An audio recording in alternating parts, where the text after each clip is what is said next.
Imagine being part of the American military forces and getting an assignment to go to Afghanistan to fight. You turn to your commanding officer and say, "Excuse me, sir, but I'm just really too afraid to go." And he says, "Don't worry about it. You can stay right here. You don't have to go fight." What a crazy scenario. Yet at the same time, in this week's parsha, this week's Torah reading, Parsha's Shoftim, we find that is the case. Now, the person who's afraid to go to fight is not the only one who's given an exemption from war.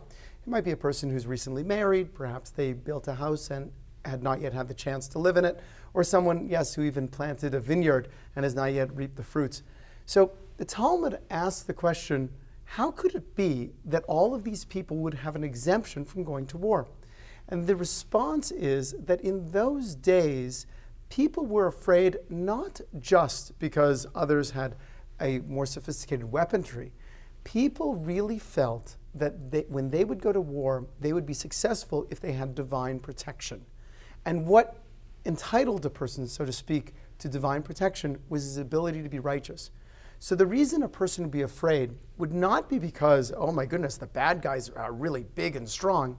The reason they would be afraid would be because they did not have a sense of righteousness in themselves. In other words, they'd look into themselves and say, gee whiz, I'm doing all sorts of sins and nobody else knows I'm doing these sins, but I know and God knows, so therefore things might not go so well for me in the battlefield. So that person would be afraid.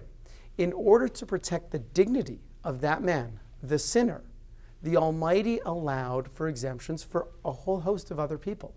And sure enough, the Talmud explains that we have to be especially careful about the dignity of all people. And if the Torah commands us to be careful about the dignity of a sinner, imagine how careful we need to be to have dignity, respect, hold the honor in high regard for everyone else that we know. See, as we approach Rosh Hashanah, there's a Jewish principle that God responds to us the way we respond to other people. If we are kind and charitable to others, then God will be kind and charitable to us.